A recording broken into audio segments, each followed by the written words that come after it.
मी या शहरामध्ये 50-55 वर्षापासून राहतोय आणि या नद्यांचं स्वरूप मी पूर्वी पाहिलेलं आहे. आता इथे आलेल्या या गावातल्या काही ज्येष्ठ मंडळीशी बोलताना त्यांनी सांगितलं की या नद्यांमध्ये 15-20 वर्षापूर्वी ते इथं सुखदैव पोहायचे, पाणी सुद्धा प्यायचे आणि आज या ठिकाणी जर अवस्था पाहिली त्या नदी म्हणणं सुद्धा लाज वाटावी अशी परिस्थिती आहे. त्या ठिकाणी ज्या राम नदी म्हणणं जो त्या ठिकाणी नदी इथे येते असं म्हणलं जातंय, पण त्या नाल्यापेक्षा वाईट अवस्था त्या राम नदीची केलेली आहे. आणि हे कोण करताय तर हे या ठिकाणी ते केलं जात आहे. हे या पर्यावरणाची हत्या कुणाला आवश्यक आहे, कुणासाठी या पर्यावरणाची हत्या चालली आहे. पर्यावरणाची हत्या ही या ठिकाणी इथल्या सर्वसामान्य लोकांच्या हिताचा, त्यांच्या मूलभूत सुविधांचा, त्यांच्या आरोग्यवर्धक जीवनाचा, त्यांच्या सर्व प्रकारच्या पर्यावरण पूरक वातावरणामध्ये जगण्याच्या अधिकारावर अतिक्रमण करणाऱ्या प्रशासन, राजकीय लोक आणि इथले सगळे लोक त्यासाठी कारणीभूत आहेत. मी अगदी थोडक्यामध्ये सांगेन की आता आपण श्रद्धांजली वाहिली 28 आपले ते लोक मृत्यू पावले पहलगाम मध्ये. त्या दहशतवाद्यांच्या हल्ल्यामध्ये 28 लोक मृत्युमुखी पडले आणि म्हणून आपण दहशतवादाला दोष देतो, दहशतवादाचा धिक्कार करतो, दहशतवादाचा निषेधही करतो. पण या नद्या किंवा या वातावरण करून प्रदूषित करून सर्वसामान्य लोकांचं, लाखो लोकांच्या जीवितावर हल्ला करणारे हे प्रशासन, इथले सरकार, इथले सगळे अधिकारी हे खऱ्या अर्थानं दहशतवादी आहे. यांनी अशा पद्धतीनं आपली हत्या करण्याचं ठरवलंय. यांचा निषेध कोण करणार? यांचा निषेध करणं आणि त्याचबरोबर येणाऱ्या पिढ्यांसाठी म्हणून, येणाऱ्या पिढ्या सुरक्षित जगाव्यात यासाठी म्हणून, या नदीमध्ये जैवविविधता शिल्लक राहावी यासाठी म्हणून, इथल्या पशु पक्ष्यांचं, इथल्या झाडांचं संवर्धन व्हावं, रक्षण व्हावं, त्यांना या ठिकाणी मुक्तपणे संचार करता यावा यासाठी म्हणून आपण ज्या कार्यकर्ते म्हणून काम करणारे आहोत त्यांना खूप जाणीवेनं आणि त्या ठिकाणी गांभीर्यानं हा लढा सामुदायिकपणे लढावा लागेल. या ठिकाणी कुठल्याही प्रकारच्या कुठल्याही राजकारणावर हल्ला करण्याचा माझा विचार नाही, परंतु ही सगळी व्यवस्था काय 7.5-8 हजार कोटी रुपयाचा हा प्रोजेक्ट, याच्यामध्ये त्यांना तुमचं जीवन, तुम्हाला जीवन सुरक्षित करण्याचा हेतू नाही करता. त्यांचा पुढाबाळाचं, त्यांच्या पुढच्या पिढ्यांचं आयुष्य आर्थिकदृष्ट्या सुरक्षित करण्यासाठी म्हणून ते तुमच्या आणि माझ्या कुटुंबियांचा आणि माझ्या भविष्याच्या लोकांचा बळी घेत आहेत. हे आपण समजून घेतलं पाहिजे. आणि नद्या जर वाचल्या, हे पाणी वाचलं, निसर्ग वाचला, पक्षी वाचले, प्राणी वाचले, तरच आपल्या पुढच्या पिढ्या सुद्धा त्या ठिकाणी सुखदैव नांदू शकतात. ते आपण लक्षात ठेवलं पाहिजे. 5-5.5 लोकांनी बलिदान देऊन या देशाला स्वातंत्र्य मिळवून देऊन स्वतःचा बळी देऊन पुढच्या पुढ्यांना स्वातंत्र्यामध्ये जगावं यासाठी परिस्थिती उपलब्ध करून दिली. आज आम्ही आमच्या मुलांसाठी, आमच्या भविष्यासाठी काय त्याग करणार आहोत, तो त्याग करण्याची तयारी आपण करूया. आणि हे आंदोलन जे आहे ते जोपर्यंत शेवटपर्यंत, जोपर्यंत आमचं म्हणणं मान्य केलं जात नाही, जोपर्यंत या नद्यांची सुरक्षितता ठेवण्याचं आम्हाला आश्वासन मिळत नाही, जोपर्यंत या नद्या सुरक्षित करण्यासाठी म्हणून धोरणं आखली जात नाही, तोपर्यंत हे काम थांबवलं जात नाही, तोपर्यंत हे आपलं आंदोलन सुरू राहील. अशा पद्धतीचं आव्हान या ठिकाणी आता सर्वांना करतो. हीच आहे की आपण कायम ठेवूया. कहोगे या नदी कहोगे, तो ये नदी को कैनाल बनाने का काम हो रहा है और नदी की हत्या हो रही है. हमारी नदी माई से कमाई करने का ये कार्यक्रम है. क्या है? नदी माई से कमाई करने का कार्यक्रम है और नदी की पूरी हत्या हो रही है.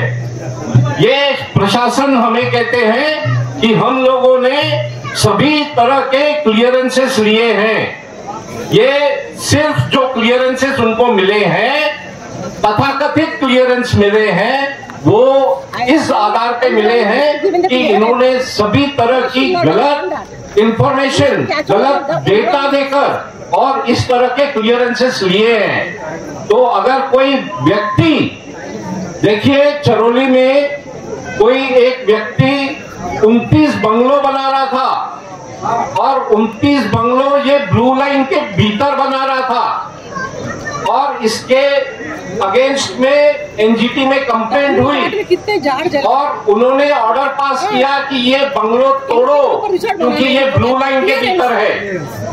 और हमारी प्रशासन ये ब्लू लाइन के कायदे को तो छोड़ो, हमारे नदी पात्र के भीतर ही ये काम करके और नदी की जो पानी वहन क्षमता है उसी को ही बहुत कम कर रहे हैं. आप हम सब इतनी बात समझते हैं कि उनके दस्तावेज में ये कहा गया है कि हमारी नदी की जो चौड़ाई है कई जगहों पे 80 मीटर से लेके 250 मीटर तक ये चौड़ाई है। और अभी इस प्रोजेक्ट के बाद उस नदी की चौड़ाई को ये 60 से 80 मीटर करने वाले हैं, ये उनके डॉक्यूमेंट्स कहते हैं। ये कोई हमारा अपना हम यहाँ पर देख पाते हैं कि किस तरह से एक ही तरफ से लगभग नदी को 150 फीट रिवर बेड में हमारी जो ब्लू लाइन है वो तो कहीं और दूर है, नदी से कहीं और दूर है, क्योंकि 25 सालों में आया जो बाढ़ का पानी है वो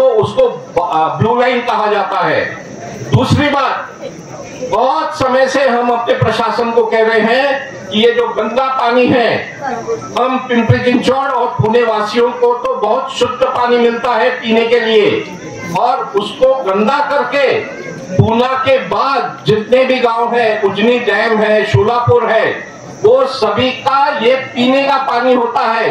तो क्या हम चाहते हैं कि हमारा गंदा पानी नीचे हमारे भाई बहन जो शोलापुर में रहते हैं वो पिए?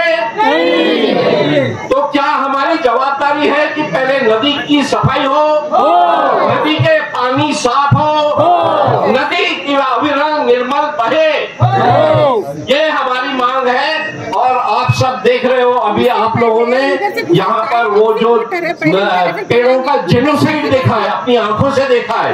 यहाँ पर जिस तरह के पीछे सामने पेड़ दिखाई दे रहे हैं, इसी तरह से यहाँ पर पेड़ थे, तो पेड़ों का जेनोसाइड हुआ है, उसके लिए हम लोगों ने यहाँ पर शोक सभा भी मनाई है।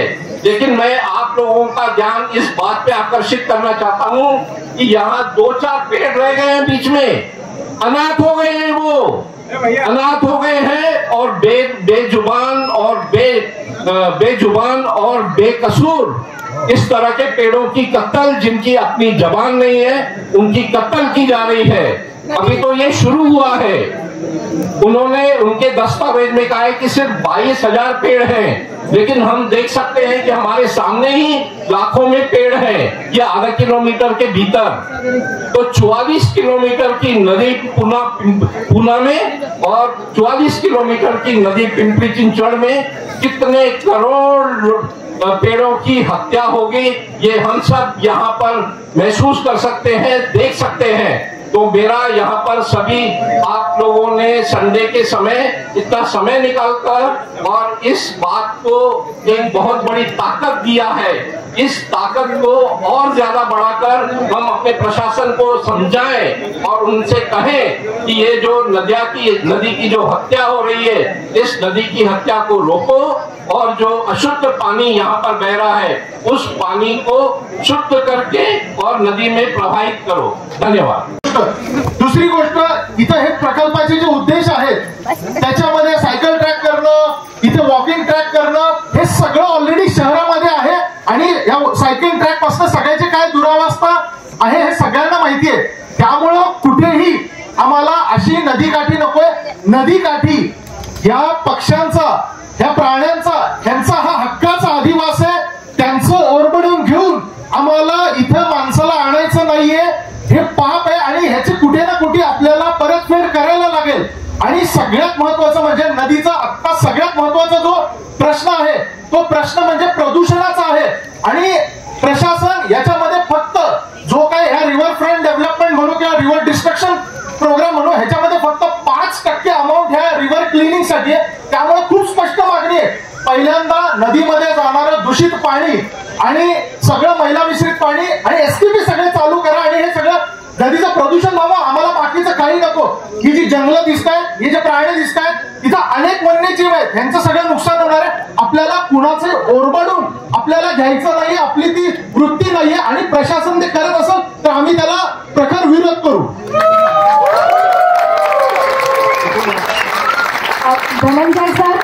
धनंजय शर्मा बोलतील, त्यापूर्वी मला एक सूचना सांगायची। करायचं काय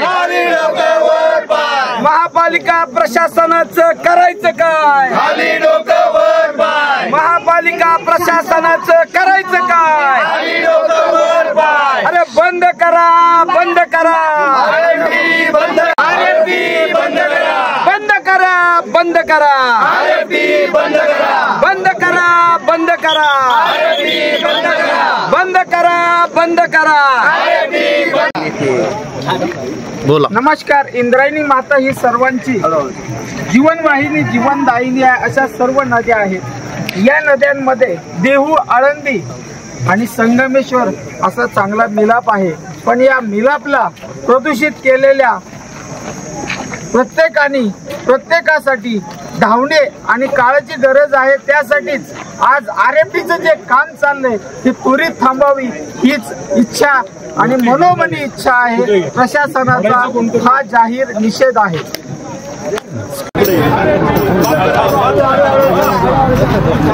नमस्कार. आपल्या नद्या जीवनवाहिनी, जीवनदायिनी आहेत. त्या वाचवण्यासाठी आज सर्व निसर्गप्रेमी एकत्र आले. तेव्हा माऊली, आज जर RFD थांबला नाही तर याहून अनर्थ होईल. त्यामुळे काळजी घ्या, निसर्ग वाचवा हीच एक आशा.